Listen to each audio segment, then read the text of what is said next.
साथियों, हाल ही में एक सुर्खी क्या बनी? आदि शंकराचार्य के बर्थ प्लेस को भारत सरकार जो है वो नेशनल मॉन्यूमेंट के रूप में डिक्लेयर करने जा रही है। इस कार्य को करने के लिए भारत सरकार के द्वारा चेयरमैन जो है नेशनल मॉन्यूमेंट अथॉरिटी के, जिनका नाम है तरुण विजय, उनको केरल भेजा गया है आदि शंकराचार्य जी के जन्म स्थान पर भेज करके, और यह कहा गया है कि आप वहां जाएं और जाकर के वहां पर आदि शंकराचार्य के जो जन्म स्थान है उसको नेशनल मॉन्यूमेंट में डिक्लेयर करने का कार्य करें। ठीक है साथियों, ये गए जो कि नेशनल मॉन्यूमेंट अथॉरिटी के चेयरमैन हैं, जिनका नाम है तरुण विजय। ये जाकर के गवर्नर जो केरल के हैं, जिनका नाम है आरिफ मोहम्मद खान, उनसे मुलाकात करें। इन्होंने वहां पर जाकर के बात करी और यह बात हुई कि जो आदि शंकराचार्य हैं, जिनका जन्म केरल के अंदर कलादी नामक स्थान पर हुआ है, उनके जन्म स्थान को नेशनल मॉन्यूमेंट में बदल दीजिए। नेशनल मॉन्यूमेंट का अर्थ यह हुआ कि अब इस गांव की, पूरे गांव की जो हिफाजत है ये आर्कियोलॉजिकल सर्वे ऑफ इंडिया के द्वारा की जाएगी। इसे एक पुरातन वस्तु के रूप में विकसित किया जाएगा।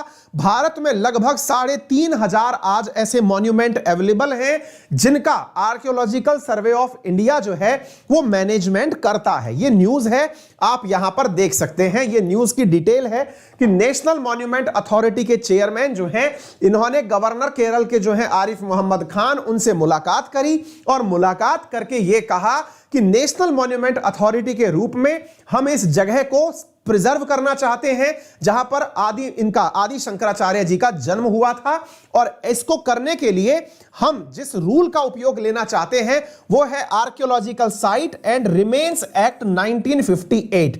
यह मैं जानकारी क्यों दे रहा हूं? क्योंकि अब यहां से आगे मैं आपको आदि शंकराचार्य जी के बारे में जानकारी दूंगा। सुनो, इसके अंदर चाय और ले आना यार, है ना। तो अब पॉइंट ये है कि यहां पर सवाल ये बना, फीकी ले आना, ठीक है, नहीं मीठी ले आना। तो यहां पर देखो कि मुद्दा ये है कि archaeological site of remains act 1958 के अंदर 3600 मॉन्यूमेंट्स ऑलरेडी इसके अंदर आते हैं। अब बड़ा सवाल क्या है, यहां पर बहुत ही इंपॉर्टेंट चीज है जो आपको याद होनी चाहिए कि भारत सरकार प्रिजर्व करने की कोशिश कर रही है आदि शंकराचार्य जी के गांव को। ठीक है, अच्छी बात है, लेकिन मन में आपके एक क्यूरोसिटी जन्मेगी, और क्यूरोसिटी जन्मनी भी चाहिए। उसके पीछे का बहुत बड़ा कारण है। कारण यह है कि आपको आदि शंकराचार्य जी के बारे में जानकारी नहीं है। जानकारी होती तो आपको यह सवाल एक विहंगम सवाल नहीं लगता। आपको यह बात सुनने के बाद यह मन किया होगा जानने का कि यार ऐसे कौन है व्यक्ति जिनके जन्म स्थान को भी मॉन्यूमेंट में परिवर्तित किया जा रहा है, राष्ट्रीय महत्व का विषय बताया जा रहा है कि नहीं। चलिए तो आते हैं और आज हम जानते हैं कि कौन है आदि शंकराचार्य।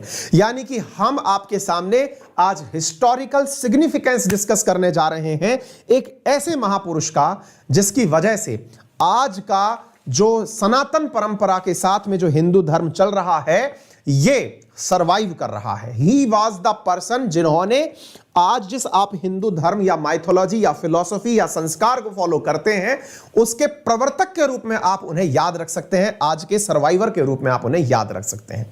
अगर मैं ग्रेटेस्ट सिग्निफिकेंस के रूप में उनका महत्व आपसे डिस्कस करूं तो इतना समझिए कि जो भारत के अंदर बने हुए 4 मठ हैं, 4 मठ और 12 ज्योतिर्लिंग, उनकी स्थापना के पीछे जिन व्यक्ति का हाथ है वो है आदि शंकराचार्य।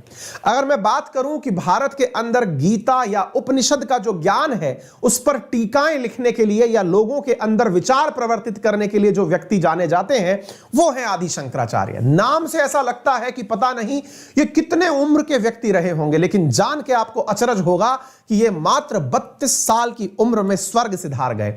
स्वर्ग जाने के लिए इन्होंने जिस स्थान का चयन किया साथियों, वो जगह थी केदारनाथ। ये केदारनाथ में तपस्या करते करते ब्रह्मलीन हो गए। यानी कहने का मतलब यह है कि केरल में जो व्यक्ति जन्मा हो और केदारनाथ में जिस व्यक्ति ने स्वर्ग की प्राप्ति की हो, कहने का अर्थ यह है कि एक ऐसा व्यक्ति जो महज 32 साल की उम्र में भारत के अंदर हिंदू परंपरा, सनातन परंपरा, इन सब की स्थापना करने का बीड़ा उठाया हो और करने में कामयाब हुआ हो। ऐसा करने के लिए उन्होंने जो प्रक्रियाएं अपनाई उन्हें बहुत ही ब्रीफ रूप में मैं आपसे जरूर डिस्कस करूंगा, क्योंकि आप में भी ये नव चेतना का संचार जरूर करेंगी। साथियों, भारत में आज 4 मठ कहे जाते हैं। उन 4 मठ पर बैठने वाले जो सबसे बड़े जो मतलब तेजस्वी व्यक्ति हैं या फिर जो सबसे बड़े सन्यासी हैं, उन्हें आप शंकराचार्य के नाम से आज उपाधि के नाम से जानते हैं। भारत में 4 प्रमुख मठ हैं, उनकी स्थापना भी इनके द्वारा की गई। दक्षिण में रामेश्वरम के पास श्रृंगेरी मठ की स्थापना की गई। वहीं अगर मैं उत्तर में बात करता हूं तो ज्योतिर्निर्माण करके जो जगह है जहां पर बद्रिकाश्रम के नाम से जाना जाता है, वहां ज्योति मठ की स्थापना की गई। तो ध्यान से सुनिए, दक्षिण भारत के अंदर स्थापना श्रृंगेरी मठ की हुई, तो उत्तर भारत के अंदर साथियों ज्योति मठ की स्थापना हुई और बद्रिकाश्रम के नाम से आप उसे जानते हैं। ठीक इसी प्रकार से अगर मैं बात करता हूं भारत के पश्चिम में, तो द्वारकाधीश जहां पर बैठते हैं वहां पर शारदा मठ की स्थापना की गई। तो जहां जगन्नाथपुरी विराजमान है उड़ीसा के अंदर, वहां पर मेरे प्यारे साथियों गोवर्धन मठ की स्थापना की गई। तो भारत में 4 मठ स्थापित हुए, जिनमें श्रृंगेरी मठ, गोवर्धन मठ, शारदा मठ और उसके साथ साथ मेरे प्यारे साथियों ज्योतिर्मठ, जो कि आपके उत्तर भारत में बना। तो चारों दिशाओं में 4 मठ और 12 ज्योतिर्लिंग की स्थापना के लिए महज 32 साल की उम्र में जिन्होंने कार्य किया वो थे आदि शंकराचार्य। साथियों, कहने और सुनने के लिए इनके ऊपर बहुत सारी कहानियां, बहुत सारे एपिसोड्स, बहुत सारे धारावाहिक बने हैं, लेकिन जिन चीजों से आप में गजब की प्रेरणा आ सकती है वो बातें मैं आपसे साझा कर रहा हूं। कहते हैं कि भारत में एक समय था, देखिए जब भारत का इतिहास उठा के पढ़ते हैं, एंशिएंट इंडिया आप पढ़ते हैं, तो आपको जानकारियों के रूप में प्राप्त होता है कि सिंधु घाटी सभ्यता, जिस समय पर प्रमाण मिलता है कि किसी पशुपतिनाथ की पूजा हुआ करती थी, कुछ इस प्रकार की जानकारियां मिलती हैं कि उस समय पर ऐसी रिचुअलिस्टिक परंपराएं तो नहीं थी, लेकिन कुछ दैवीय शक्तियां उपस्थित थी जिसकी आज तक व्याख्या नहीं हुई है, लेकिन एक बूढ़े पुजारी की फोटो वहां पर जरूर मिलती है। आपने देखा होगा सिंधु घाटी सभ्यता हम पढ़ते हैं। सिंधु घाटी सभ्यता के बाद में जब इतिहास को पढ़ते हुए आते हैं तो एंशिएंट इंडिया में आपकी मुलाकात होती है वैदिक काल से। वैदिक काल एक ऐसा काल जिस समय पर वेदों की चर्चा हुई, एक ऐसा काल जिसमें कि प्रकृति को सबसे प्रिय माना गया, लोगों को उनके कर्मों के आधार पर विभक्त किया गया। एक ऐसा काल जिसमें पूजा पाठ करने वाला व्यक्ति पुजारी बना, जहां पर कृषि करने वाला व्यक्ति जो है वो उसको मतलब जाति के अंदर जो आज आप 4 वर्ग पढ़ते हैं, 4 वर्ण पढ़ते हैं, जिनके अंदर आप ब्राह्मण पढ़ते हैं, क्षत्रिय पढ़ते हैं, वैश्य पढ़ते हैं, शूद्र पढ़ते हैं, असल में इन कार्यों का विभाजन इस आधार पर हुआ, इन वर्णों का विभाजन इस आधार पर हुआ कि वो व्यक्ति कार्य क्या करता है। बात हो अगर शूद्र के रूप में जाने जाने वाले जो लोग थे, असल में वो काष्ठकार हुआ करते थे, कृषि कार्य करने वाले लोग हुआ करते थे। वहीं पर व्यापार करने वाला वैश्य बना, रक्षा करने वाला क्षत्रिय बना और पूजा पाठ और पढ़ाने वाला जो व्यक्ति है वो ब्राह्मण बना। कार्यों के आधार पर वर्ण के विभाजन की जो परंपरा थी वो वैदिक काल में चलती थी। वैदिक काल के बाद जब आप थोड़ा आगे बढ़ते हैं तो समय आता है पोस्ट वैदिक काल का, जहां पर जन्म को ही वर्ण का आधार मान लिया गया, अर्थात ब्राह्मण का बेटा ब्राह्मण होगा, क्षत्रिय का बेटा क्षत्रिय होगा और शूद्र का बेटा शूद्र होगा। और साथियों, भारत के अंदर उस समय शुरू हुई कौन सी परंपरा? कर्मकांड की व्यवस्था। कर्मकांड की व्यवस्था का मतलब यह हुआ कि पंडितों के द्वारा, ब्राह्मणों के द्वारा जिस प्रकार के कार्य करवाए गए, उन सब के अंदर कि अपने आप को इस तरह की सुप्रीमेसी पर डाल करके रखना कि हम पूरे समाज के प्रवर्तक हम ही हैं, और प्रवर्तक होने के नाम पर समाज के विभिन्न वर्गों को उनके कार्य असाइन किए जाने लगे कि आप इस कुल में पैदा हुए, इस वंश में पैदा हुए तो आप यही होंगे और यही कार्य करेंगे। तब तक यह जानकारी छिन चुकी थी। क्या जानकारी छिन चुकी थी? कि आपका जन्म के आधार पर वर्ण का निर्णय होता है। तो ऐसी स्थिति में साथियों, यह वर्णाश्रम व्यवस्था का सबसे बिगड़ा हुआ रूप था पोस्ट वैदिक काल। भारत के अंदर पनप रहे इस पोस्ट वैदिक काल में जो कुरीतियां थी, जिसमें से शूद्रों का जो दमन हो रहा था और विशेष रूप से भारत के अंदर जात पात का जो भेदभाव शुरू हो गया था, इसी बीच में भारत में पनपता है बौद्ध धर्म।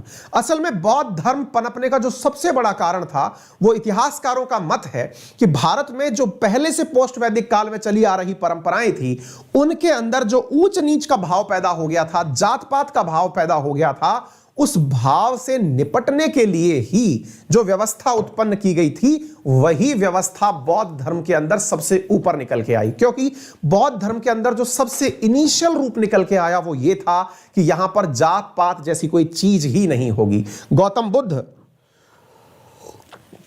गौतम बुद्ध के द्वारा मेरे प्यारे साथियों जो पूरी दुनिया को पाठ पढ़ाया गया वो ये था कि भाई हमारे बीच में सब तरफ समानता है, किसी भी प्रकार का भेदभाव नहीं होगा, सब लोग मिलजुल करके एक साथ रहेंगे। और यही कारण था कि बुद्धिज्म बहुत बड़ी मात्रा में प्रमोट हुआ, और प्रमोट होने के साथ साथ जो जात पात और भेदभाव से पीड़ित वर्ग था उन्होंने बुद्धिज्म को हाथों हाथ लिया।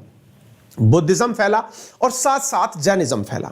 लेकिन वास्तविकता में बुद्धिज्म और जैनिज्म के अंदर भी चूंकि ये परंपराएं पोस्ट वैदिक काल से चली आ रही थी, कालांतर में ये समय बीतता गया और फिर यही ऊंच नीच और भेदभाव की जो परंपराएं हैं ये बुद्धिज्म में भी व्याप्त होने लगी। यानी शुरुआत में जब गौतम बुद्ध का समय था तो कहते हैं कि गौतम बुद्ध ने ऐसा कोई नियम कानून कर्म कांड प्रपंच कुछ नहीं बनाया, लेकिन जैसे जैसे जो पोस्ट बुद्ध काल निकल के आने लगा उस समय पर बहुत सारे नियम बनने लग गए, मठ बनने लग गए, बुद्धिज्म के अंदर भी वर्गों का विभाजन होने लग गया, मीमांसा काल में लोग चले गए, बहुत सारी बातें ऐसी होने लग गई, मठों के अंदर महिलाओं की एंट्री को लेकर के बवाल होने लग गया, तमाम प्रकार की कुरीतियां आ गई।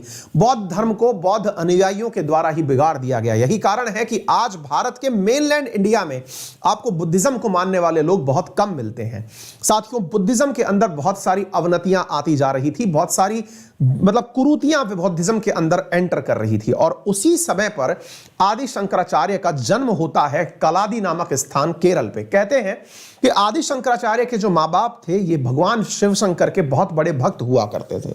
इन्होंने काफी साल और काफी समय की पूजा पाठ के बाद भगवान शिव के अंश के रूप में शंकराचार्य को अपने संतान के रूप में प्राप्त किया था। शंकराचार्य जब वर्ष 2 के ही थे तभी उनके बारे में पूरी जानकारी घर वालों को यह लग चुकी थी कि ये बहुत ही विद्वान व्यक्ति बनेंगे, और कहते हैं कि उसी समय उन्हें वेद पाठ वगैरह सब आने शुरू हो गए थे। इनके बारे में इनकी महिमाएं इस प्रकार से व्याप्त हैं उस क्षेत्र के अंदर कि एक बार इनकी मां को इन्होंने पानी भरने के लिए नदी पर जाते हुए देखा। देखिए, ये सारी माइथोलॉजिकल कहानीज हैं और वास्तविकता यह है कि माइथोलॉजिकल कहानियां ही आज हमारी बहुत सारी चीजों की प्रेरणा है, एक प्रकार से संस्कार का भाव पैदा करती हैं। कहते हैं कि आदि शंकराचार्य जी ने एक बार अपनी मां को पानी भरने के लिए नदी किनारे जाते देखा, जिसके चलते हुए उन्होंने तप बल से अपनी माता के लिए सेवा में नदी का सिरा बदल दिया। पूर्णा नदी अपने घर के नजदीक से बहना शुरू हो गई। नदी के तट को बदलने के लिए जैसे ही इन्होंने यह कार्य किया तब से ये अपने क्षेत्र में बहुत विख्यात हुए। साथियों, यहां पर एक चीज और जानने की है कि इन्होंने बहुत ही कम उम्र में संन्यास धारण कर लिया और अपनी मां से कहा कि मैं संन्यास धारण कर रहा हूं, लेकिन जब आपका देहांत होगा तो अंतिम संस्कार में मैं उपस्थित रहूंगा। साथियों, अंतिम संस्कार सन्यासियों के द्वारा नहीं किया जाता है। सन्यासी जो होते हैं बनने से पहले ही अपना पिंडदान कर देते हैं। असल में इन्होंने ये कहा कि मैं आपके चले जाने पर भी आपके शरीर की अंतिम संस्कार की क्रिया में शामिल रहूंगा, और ऐसा कह के इन्होंने घर छोड़ दिया। और घर छोड़ करके संपूर्ण देश में व्याप्त जो भी ऐसी व्यवस्थाएं थी जिससे कि धर्म का अंत हो रहा था या लोग आपस में एक दूसरे से वैमनस्य रखने लगे थे, ज्ञान का हास हो रहा था, उस चीज को आदि शंकराचार्य ने जगह जगह जाकर के शास्त्रार्थ के माध्यम से उस चीज को आगे बढ़ाया। शास्त्रार्थ का अर्थ होता है कि अगर आप और मैं किसी विषय को लेकर बहस कर रहे हैं और हमने चारों तरफ अपनी ऑडियंस बिठा ली, ऑडियंस का बिठाने का उद्देश्य केवल यह है कि हम ये बताएं। देखिए, आपने कई बार देखा होगा जब भी डिबेट किन्हीं 2 लोगों की चल रही होती है, आप सब लोग वहां पर आकर के बैठ जाते हैं, सुनने लगते हैं। आप सुनने क्या लगते हैं कि आप इसके पक्ष में हैं या इसके पक्ष में हैं। ऑटोमेटिक वाद विवाद में आप किसी के साथ अपने आप को जोड़ लेते हैं। तो समझिए कि आदि शंकराचार्य दुनिया भर में डिबेट करते हुए निकलते थे और यह बताने की प्रयास करते थे कि असल में जो बुद्धिज्म है वो बुद्धिज्म है क्या, है ना। मतलब अगर आप ये मानते हैं कि बुद्धिज्म नवाचार है तो आज के बुद्धिज्म में वही सारी बातें हैं जो कि उस समय के वैदिक काल में हुआ करती थी। पोस्ट वैदिक को उन्होंने प्रमोट नहीं किया और अद्वैत वेदांत का प्रवर्तन किया। उन्होंने कहा कि सब देवता एक ही हैं। अद्वैत, अद्वैत का मतलब कोई 2 व्यक्ति है ही नहीं, सब एक ही है। यानी कि ये संपूर्ण सृष्टि जो है ना वो एक ही है और वो इंसान स्वयं है। अहम ब्रह्मास्मि, इन्होंने अहम ब्रह्मास्मि का जो पद है ये श्रृंगेरी मठ के जो सन्यासी हुए उनको दिया कि आप स्वयं भगवान है, पहले ये विश्वास करिए और जो सारी चीजें वेदों के काल से चली आ रही हैं उन्हें मानिए।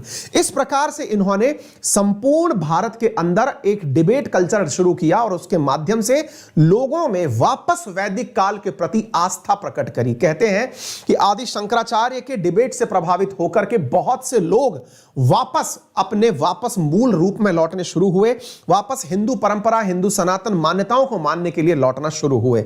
आदि शंकराचार्य ने देश के विभिन्न क्षेत्रों की यात्राएं करी और इसी प्रकार से शास्त्रार्थ के माध्यम से, डिबेट के माध्यम से लोगों के सामने यह स्पष्ट किया कि वैदिक काल में अच्छाइयां थी, पोस्ट वैदिक काल में दिक्कतें थी, और अपनी बातों को इन्होंने गीता और उपनिषद के जो खुद के लिखे हुए पाठ थे उनके माध्यम से जन जन तक पहुंचाया और अपने मतलब ज्ञान का प्रचार प्रसार सब जगह लिख लिख करके करना शुरू किया। इस प्रकार से संपूर्ण भारत का इन्होंने भ्रमण किया और अपनी जानकारी संपूर्ण भारत के अंदर इन्होंने प्रसारित करी। आप इससे अंदाजा लगा सकते हैं जो व्यक्ति 32 साल की उम्र में स्वर्ग सिधार गया हो वो व्यक्ति किस प्रकार से खास हो सकता है। साथियों, बहुत सारी जगह जब मैं आपको पढ़ाने के लिए बैठ रहा था उस समय भी मैंने सर्च किया कि इनका जन्म का राइट ईयर कौन सा है, तो मुझे जानकारी मिली इंटरनेट के माध्यम से वो 788 एडी मिली, 788 एडी, यानी जिस एरा में हम जी रहे हैं उससे लगभग 1200 साल पहले की बात हम कर रहे हैं।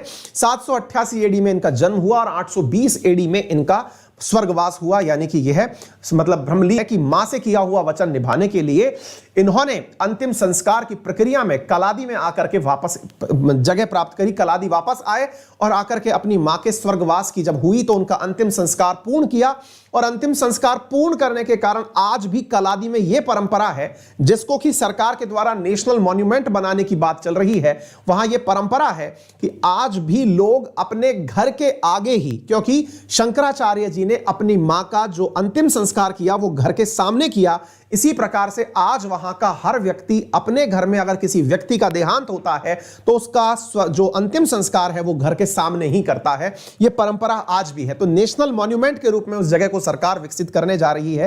पेरियार नदी के कारण केरल जाना जाता है और वहीं से इनके बारे में जानकारियां निकल करके आती है। तो उम्मीद है आप सभी साथियों को बहुत सारी बातें पता होंगी। एक और कहानी है, पता नहीं आप लोग जो है इन सारी बातों को किस तरह से लेते हैं, लेकिन चीजें हैं जो आप इनके बारे में जानेंगे तो आपका बहुत ज्यादा विश्वास पैदा होगा। चीजों के बारे में जानकर के आपको बहुत सारी बातें पता चलेंगी।